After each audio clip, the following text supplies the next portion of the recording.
So here we are, ready to do Matthew 28 on our trip from Palm Sunday to Easter.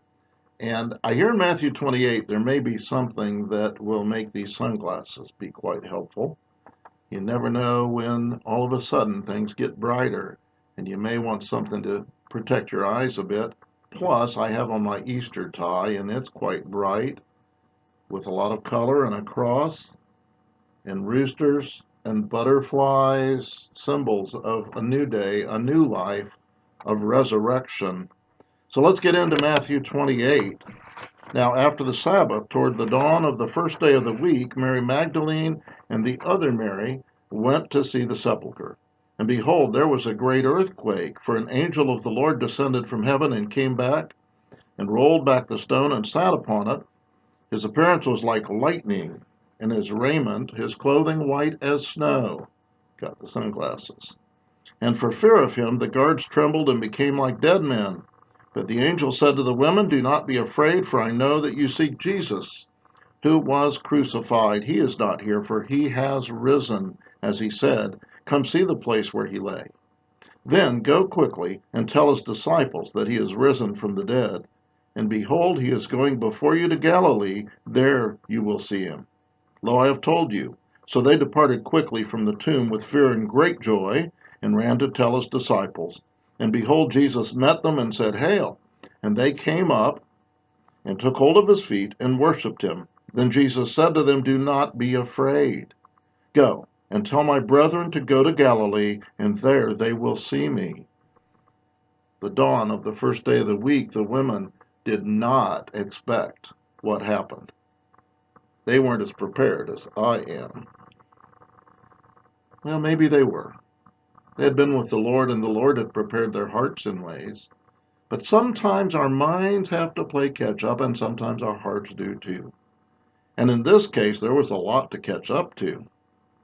There was a great earthquake. The Lord, an angel came and spoke to them. They just thought they were going to pay respects to the dead, who they loved. But the angel said, "Don't be afraid." I always like it how angels in the scriptures tell people to not be afraid, and they are afraid, but it's still a blessing to help them with their fear. And he says, Jesus had told you that he was going to rise. He's not here. Come see where his body had been, but then go quickly and let the disciples know he's risen. And then he's going before you to Galilee, and there you'll see him. So they ran off with fear and great joy.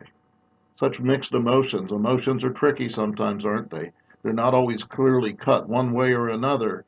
They're fearful. They're excited. It's overwhelming what's going on. And then Jesus met them, and they were worshiping him, taking hold of his feet, but he said, "Don't be afraid, and let the brethren know to go to Galilee, and they'll see me there." Jesus had things ready.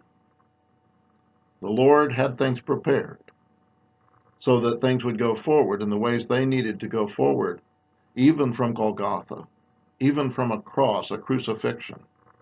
Sometimes when things look the most hopeless, God does an amazing thing to give a future. Now we're told further in Matthew 28, while they were going, behold, some of the guard went into the city and told the chief priests all that had taken place.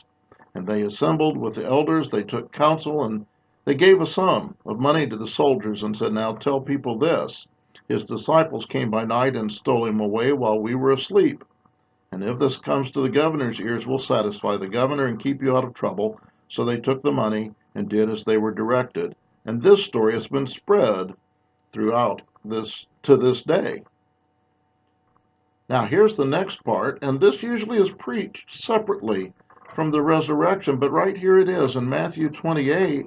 So evidently we need to have more of a sense of the connectedness of the resurrection of Jesus, of his going to Galilee, and then his giving some directions.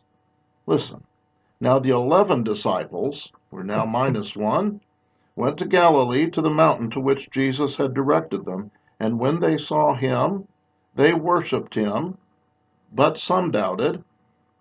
And Jesus came and said to them, All authority in heaven and on earth has been given to me. Go therefore and make disciples of all nations, baptizing them in the name of the Father and of the Son and of the Holy Spirit, teaching them to observe all that I have commanded you. And lo, I am with you always, to the close of the age. Jesus gives directions to his disciples. Some were worshiping, some were doubting. Some had mixed emotions. They were challenged with being the human beings that they were, receiving a message from the risen Christ at Galilee. And Jesus told them, all authority has been given to me in heaven and on earth. And then he tells them what to do. I think these directions are for us, for all who would follow Jesus. As he said, go make disciples of all nations. We're to do what we can to help people to know Christ and to want to serve Christ, baptizing them in the name of the Father, the Son, and the Holy Spirit. Baptism is a symbol of the person going through an experience of death, immersed in the water, being raised to new life with Jesus Christ. Teaching them to observe all that I've commanded you. That's quite an educational course.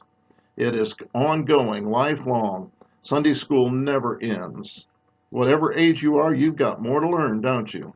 And the more that you learn, the more you realize you need to learn. We need to keep on a process of continuing to learn, be good learners, followers, disciples who are helping others to observe what Jesus has commanded us. And then these words, the very last words of the Gospel of Matthew. And lo, I am with you always.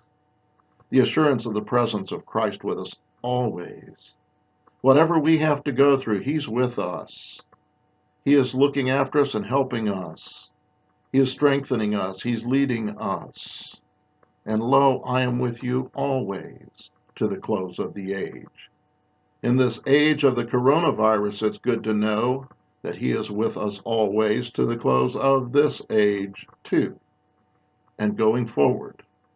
So let's do what he's told us to do. We've got a job to do for the risen Christ. We're to go out and we're to make disciples. We're to baptize people. We're to teach them.